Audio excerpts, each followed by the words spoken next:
افغان دعوت چینل چې په ټولنیزو رسنیو کې په پښتو ژبه د اسلام، یهودیت، عیسویت، الحاد، د الحاد رد مناظرې، د نړیوالو شخصیتونو پیژندنه او روزنیزې معیاري خپرونې لري. سبسکرایب او له ملګرو سره شیر کړئ. د اسلامي دعوت اهداف یا موخې: لومړی، خلک د کفر له تیارو څخه د ایمان نور ته بلل. خلکو ته د خپل رب او خالق ورپیژندل چې دا کار د دعوت پرته امکان نه لري. الله تعالی فرمایي ژباړه دا کتاب دی چې موږ تا ته نازل کړی دی د دې لپاره چې ته خلک له تیارو نه رڼا ته وباسې د دوی د رب په اذن سره. د ډیر غالب ښه ستایل شوي ذات لارې ده.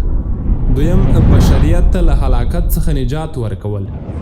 ځکه کله چې انسان د ژوند په چارو کې یوازې د عقل، نفسي غوښتنو او خواهشاتو لاره اختیار کړي، نشي کولای چې له ضرر او هلاکت څخه نجات ومومي او حتما به په فساد او هلاکت کې پریوځي.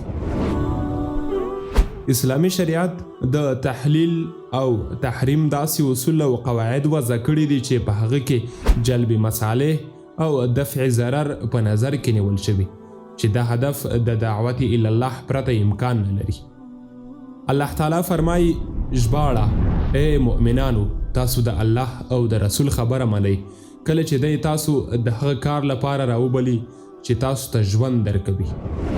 د یوهیې څخه مطلب د دین او زړونو ژوندي کېدل دي په ایمان سره. د انسان د خلقت او پیدایښت د اصلي هدف تحقق کوم چې یوازې د الله تعالی عبادت او بندگی ده.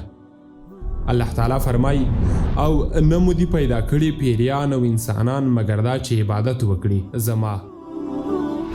بیا فرمایي عبادت وکړئ د هغه رب چې تاسې او له تاسې څخه مخکې ټول خلک یې پیدا کړي دي تر څو تاسې پرهیزګاران شئ. هغه ذات چې ستاسو لپاره یې ځمکه وغوړوله، اسمان یې چت جوړ کړ او له پاسه یې اوبه راښکته کړې، په اوبو سره یې ستاسې د خوراک لپاره ډول ډول میوې راوښکلې. نو باید تاسې هم له الله پاک سره نور څیزونه برخمن ونه ګرځوئ. څلورم، د الله تعالی د طرف نه پر خپلو بندگانو دلیل او حجت.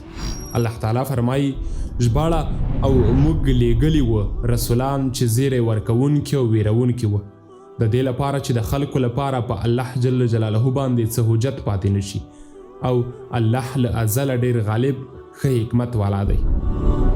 پنځم، ټول عالم ته د الهي رحمت او هدایت رسول چې د دعوت پرته هیڅ امکان نه لري. الله تعالی فرمایي ژباړه: او موږ ته نه یې لیږلی مګر د ټول عالم لپاره رحمت. شپږم، د دین او مسلمانانو د شان او عزت لوړوالی. ځکه په کومه ټولنه کې چې منکرات او فساد نه وي، په هغې کې د شعائر الله او دیندارو خلکو عزت لوړ وي. مګر په کومه ټولنه کې چې فساد او منکرات وي، په هغه ټولنه کې د شعائرو او دیندارۍ عزت کم او د فاسقانو او فاجرانو شان لوړ وي. اووم، د فسق او ګناهونو د وعیدونو په بیانولو سره خلک د ګناهونو څخه منع کول. اتم، د اعمالو د فضایلو په بیانولو سره خلک نیکو کارونو ته تشویق او ترغیب کول. نهم، د غافل خلکو بیدارول. لسم، د ایمان تجدید او د نفسونو تحریک. 11، د اسلام په مستقیمه لاره ثابت پاتې کېدل. 12، خلک اسلامي شعائرو او حدودو ته متوجه کول. 14، د انسي او جني شیطانانو د مکر څخه د خلکو خبرول.